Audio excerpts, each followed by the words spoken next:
Hola, señora y señores, but that's all of my Spanish, so I will do the rest in English. Hello, everyone. Nice to be here. And first of all, what a great conference, isn't it? I mean, the first one in Europe. And several years ago, when we started with Titanium, and me, as a freelance developer and trainer, discovered that as an opportunity to avoid Objective-C, I wasn't able to do things like that. And what I would like to show you is how you could control hardware with Titanium in a snap. I mean, I'm not the smart hardware guy. I work for companies like SAP, and we do some weird number crunching stuff, but no hardware control. So I would like to raise the curtain of magic to give you the recipe of how to control things with Titanium, and like to start with this easy cross-platform Copter. Here it goes. Perfect. Okay, that's cross-platform Copter. You know boys and their toys?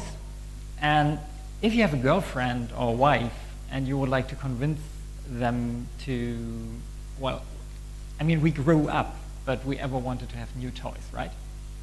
So when I was young, I ever wanted an RC plane, but we hadn't enough money for that. So I grew up. Now I'm some kind of a man, and I want this today. A drone from Parrot. And my next wish is to have an open source drone completely built from ground up. Well, on the other side, as a Titan, in the Titan program, you want to do more. Just to buy the 300 euro thing, put it on, and play with it, and to be honest, in the first 15 minutes, crash it 2 times in a tree, which is normal. I want to imagine, could I do more? Yes, take Titanium and the drone and have big fun.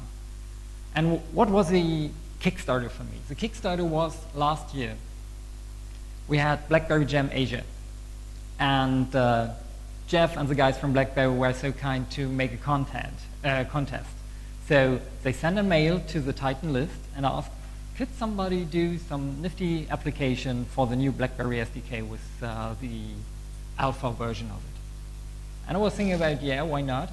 Maybe some hardware-related stuff. So I tried the alpha version.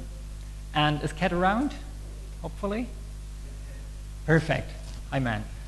If you want to do serious applications, ask Cat, because we both were the lucky winners in this contest and flew to Asia and had a really good time there. So if you would like to make a more serious applications with sliders, buttons, and cool stuff, ask Cat about that. So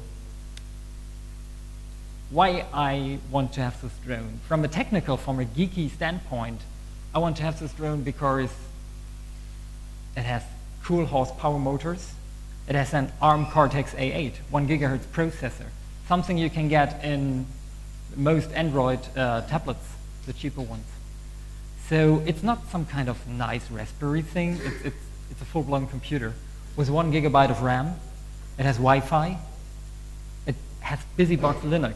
And this is where things get crazy. You can telnet into a drone. How cool is that? And at least to make flying possible and as easy for you, it has a magnometer and a gyroscope and 2 cameras, which is really nice. So you have a front camera and a camera looking on the bottom to make steering and movement. Well, if you put these all together, you get this out. This is BB10 Copter. And by the way, thanks to Liz Myers, she provided me this beautiful graphic. So yeah. So I started with an alpha version for the BlackBerry SDK with Titanium and created an app in a couple of days that can control hardware. Now I will show cross-platform Copter, which is adapted from that to make it real cross-platform, and you can do this with Titanium. This was the first layout of the controls. So thinking of controlling hardware, what are the challenges you discover? Well, hardware you need to understand the SDK. The first thing, go to Parrot, download the SDK, and have a look. And you see some C stuff in it and things like that. The communication is done by UDP. So you need to understand the UDP protocol. If you're in some kind of ERP guy who's shifting numbers and addresses and things like that, it's a completely new planet you discovered. And you need to do real-time stuff. Normally, I'm just waiting for a callback and, okay, I do things, call me later. Now, I'm using some kind of real-time. I mean, this thing is in the air and it needs to do something. So, yeah. And at least we want to make it easy via JavaScript because I'm not a C guy. I read Cunningham Ritchie and it was nice in the university, but not more. So, tools for the job. Use the SDK docs, understand the protocol, and all these things I will discover in this talk, so you save now a huge amount of time. Understand the commands you need, and at least we make it easy with Titanium Power. So, what are the tools? Where can you get it? First of all, get the SDK docs. projects.ardrone.org. After that, get Titanium, of course. And now, what is really nice, Jeff mentioned it, we have modules. The only thing that I couldn't do in plain JavaScript was sending UDP messages, sending something over the wire. We have a TCP stack built in, that's great, but we need UDP. The good news is for Android and for iOS, we have a matured UDP plugin, and it's freely available in this GitHub repository. So just download it, use it. And if you like to have some kind of Kickstarter project for that, I will release all the source code of this hack into my GitHub repository right after the presentation, so we can have fun. And before I go on, I need to thank you, Felix Geisendorfer. You're not here, because that's the man who brought me to this idea to do drone stuff with JavaScript. So he invented something called the Node Copter movement, where Node.js guys programming a drone.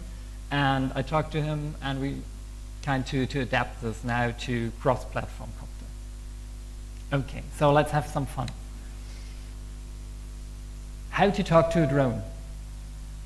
Well, you should do it in some kind of real time. You should be polite. I know to be polite is always useful, but even if you do it to a drone and your command is not properly formatted, then it gets ignored. In this case, if you miss the carriage return in your command, the command is ignored. And you dig through the documentation, you dig through your source code for half an hour just to forget the only thing was a carriage return. So, well. And at least you need to repeat yourself often. No, you don't talk to elderly people. That's not the case here. Repeat yourself often, because when you have a Wi-Fi connection, well, your packets can get lost. So there is no TCP thing with a three-way handshake and assure that stuff will get done. No, repeat yourself often. Could you fly right? Could you fly right? Could you fly right? Do it as often as you could. And don't forget the kill switch. If something happens unexpectedly to your drone, there is a nice trick I will show in the demo later. You can tilt the drone to a specific angle and it make a full stop. So some kind of emergency exit. Okay. You can read the docs and you can understand them. So let's jump right into the code, right? The drone 101. And you won't believe it. It's just AT commands. Like in the old days, you know, in Germany we say acoustic coupler, I think data modems, like over telephony lines and this old, yeah? AT something. It's right, it's the same thing here. No rocket science. AT with something, a sequence number, I said repeat yourself often, a command, and the carriage return. And please don't forget the carriage return. So that's the nice thing about it. It's easy to understand. The bad thing is the protocol you need to speak. Because you would normally think about hardware like, I have an array of bits, and when I flip this on and this off, it makes going left and right. could be so easy, but Perl decided to make it not so easy. What they did is you have a bit array and you calc integers of it. I have this on a separated slide. Wow. So what can I do? Here is the most important reference.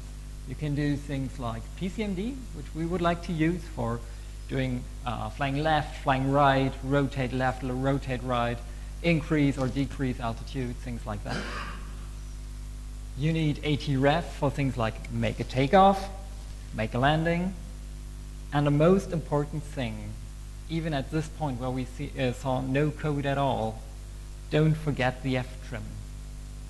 Your drone, when it gets started and laid down on the button, needs to know what is the horizon.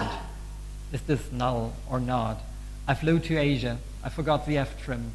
I started the drone up. There is another pressure level. I'm on another side of the Earth, so maybe some nice gravity things are going on.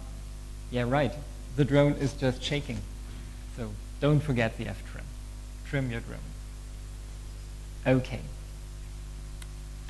So a basic drone command for starting a drone could be something like that. at*ref. We have a sequence number, which is we're beginning with 1, and doing then some weird integer calculations for start up the drone and a carriage return. Perfect. We send that over the Wi-Fi and the drone starts up. We want to land the drone, the same thing here. We increase the sequence number by 1 because we have now a new command. OK, acknowledged, and the drone will land. Perfect. If you can achieve this, good starter point. But if you take a look in the documentation, you won't see 290718208. You will see some kind of, yeah, you need to flip some bits. And this is why I say, let's see how we can calculate this command. So there is new ground. We have on each command here with color coding, we have a string value like at something. We want to do an at*ref because we want to start up the drone. We have a signed integer as a sequence number, 1, 2, 3, 4 in blue. And we have the actual command. So in the documentation, and this is literally that, what it stands there, a single precision IEEE 754 floating point value, aka float. Instead, the 32-bit word containing the float will be considered as a 32-bit signed integer. You get it? It's really easy, huh? For me, as an ERP business developer guy, it's some crazy stuff from the university, right? Okay, so some more drone commands, and then we see the solution, how to calculate it in a proper way. If I want to move the drone from left to right, things like that, we need to provide some values, and this is the easy part. I mean, you can look into the documentation, see on which point of the PCMD I need to put in some values to make a left shift or a right shift or an increase or decrease altitude, things like that. So for move left, it's this command. Why I use the -10 something number? And here's an example for that. I use an at command, and then I calculate the float to 32-bit word and then to integers.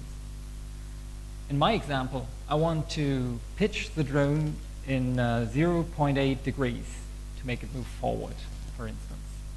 So I know where I need to put in the solution integer, but I need to recalculate now what's the 0.8 degree. Well, I can convert it to 32-bit word, which is hexadecimal BF something, and then I need to recalculate that as a signed 32-bit integer. So then I get my number minus something back. And if you're like me, I'm not an engineer. I studied commercial economics. I did an informatics studies, but not an engineering. I discovered things like that, bytebuffer.js, which is really handy because there you can put in the float value, write the float, you can read an integer out, and it helps you with that. And you can use it more deeply integrated into Titanium because we have some buffer things and some byte things as well. I had these constraints at the beginning of the BlackBerry SDK, which was not implemented. So at the end, we know how to calculate some control structures. So we know what we need to do. What now? I have a set of commands, left, right, up, down. I need to talk to the drone. How I made this? With UDP. And the nice thing is, if you start the drone, you get an ad hoc Wi-Fi network. And normally, this is on 192.168.1.1. And please, before we do the presentation, don't dig into this network. I would like to fly the drone by myself. Thank you.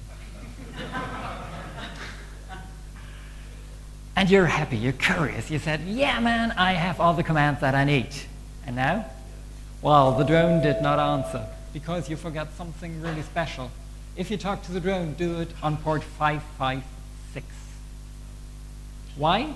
Well, ask Parrot for that. They have this port for control messages. We need other ports for things like video and nav data. I come to that later. Who of you is aware what a UDP protocol is? Okay, so some few words about UDP in a nutshell. We all use TCP, right? Even in forms like HTTP. Okay, so think of UDP as some kind of a sister protocol. Normally, TCP is bounded. We have the 3-time handshake. Hello, acknowledge, hello, everything's fine. UDP is not coupled. You don't have a steady connection. You don't have error handling, things like that, what you get for free when you use TCP. Sounds like we don't want to use UDP. Why we use that here? And if you go out, you will discover many hardware-enabled devices will talk in UDP. Even if you do streaming, in some scenarios, they use UDP protocols. Well, it's remarkably fast. It's, I would say, bloody fast. Yes, bloody fast. And that's the nice thing about UDP. You can spit it out. You have no connection whatever. You can say, this is my network, broadcast it all the way out, and make it broadcast it really fast. And that's the nice thing about it. You don't have latency issues. The only thing that can be assured with the UDP, a packet has some kind of CRC checksum, so not the sender, but the receiver can be sure that the contents of the packet is okay. Good. It's very fast, but unreliable. Remember of the slides, some slides before where I said, repeat yourself often? That's why. They did it with UDP, which is remarkably fast because we need to do some kind of real-time stuff. And then you need to rapidly do your commands like startup, startup, startup, startup. That's why we need this sequence number, 1, 2, 3, 4. So I will not send one packet with the sequence number 1 startup. I will do 1, 2, 3, 4, 5, 6, and all with this command startup. If the drone catches that and startup, all the other commands after that will be ignored. And it will be waited for another sequence with a new command. So that's nice there. Okay. We have all what we need. How can we achieve UDP support in Titanium? Well, with modules. How many of you used modules before? So you're aware of TIXML? For all of you who didn't use modules before, add module support. So this is an example for the TI-UDP module. Normally, go to the marketplace, download your module. Or go to GitHub, clone the GitHub repo, and download the module. But after that, you need to make sure that Titanium knows about your module and you would like to use it. So this is a part of XML you need to integrate into your project. And good news, if you're not this kind of, well, I would avoid XML structures, we have built-in Titanium Studio support. I will show that later. With just a plus sign, select your module, and it's integrated for you as well. Good. We have everything we need. What else we need? We need the real socket. We need some kind of command line of commands that we need to do. So this is my reference here.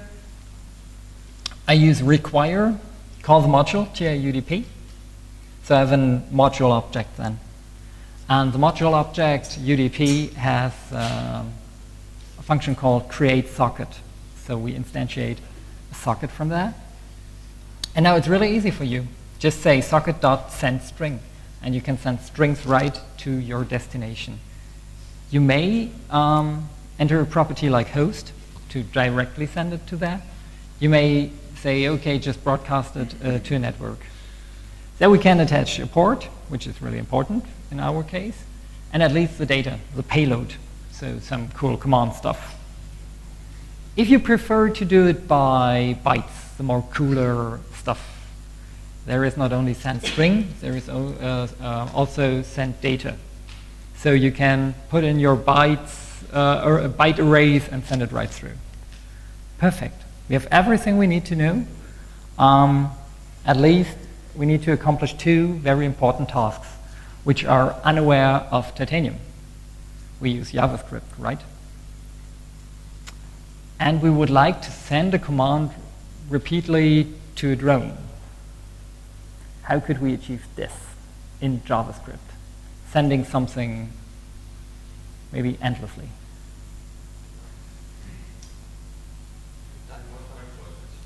Timer function? What else? Yeah, the first thing was from me, I can do a timer. And I was, yeah, good idea. Do you know the old JavaScript command set interval? Yes, it's such that easy. Set interval. So for doing my two things, it's a building block sequence equals sequence plus 1, which, yeah, normally for increasing a number.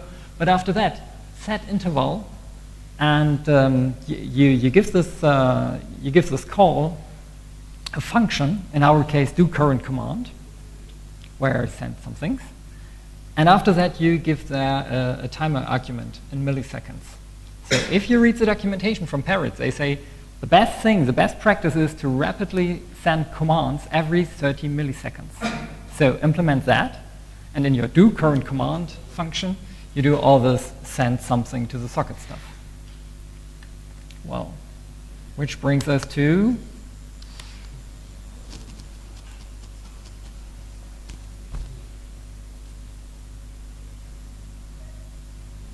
we need to take off now.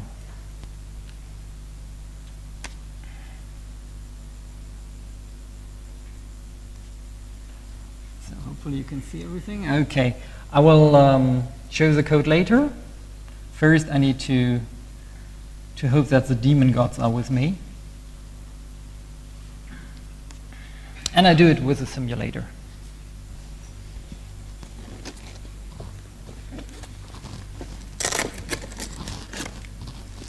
So the first row is the danger area, you know?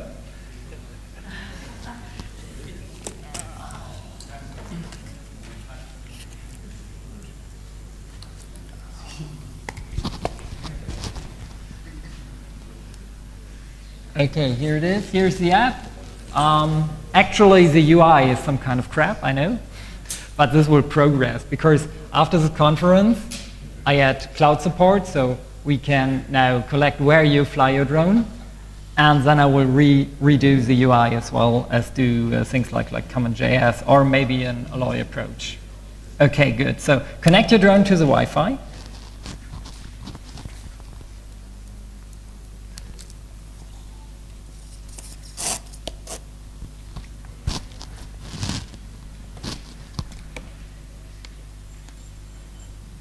Okay, so where's the Wi-Fi? So we need to see a public Wi-Fi called AR something.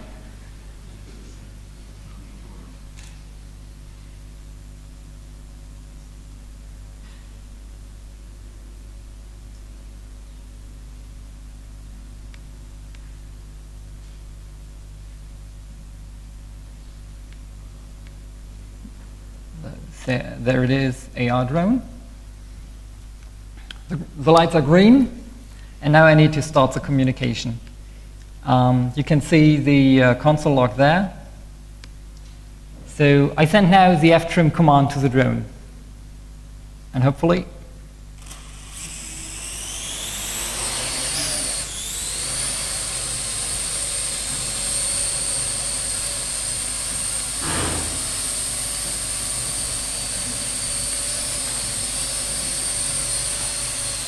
okay, so that's not all because we are in the Titan conference, so let's do some cool stuff.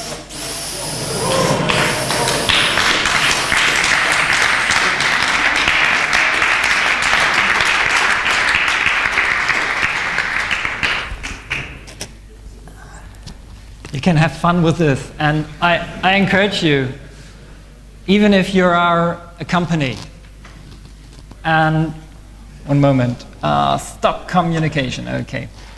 Even if you're a company and you do some serious business, even not hardware related.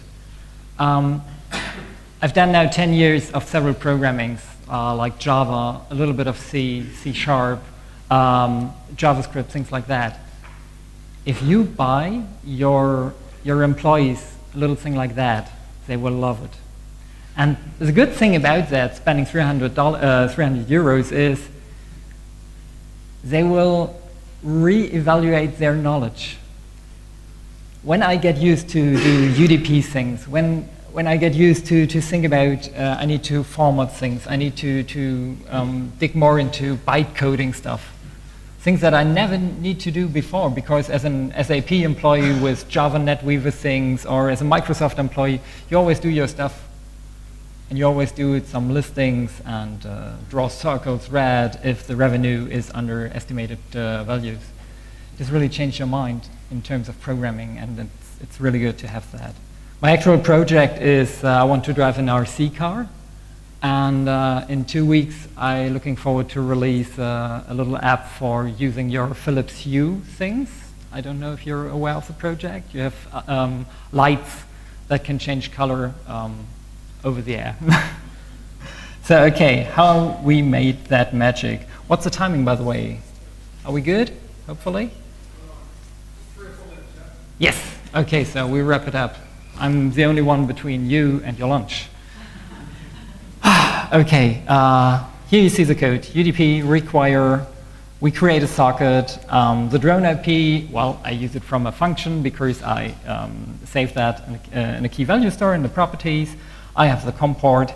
The nice thing about using the TI-UDP module is you have event listeners, because you're not only sending messages to it, you can receive messages as well. So we have the started event.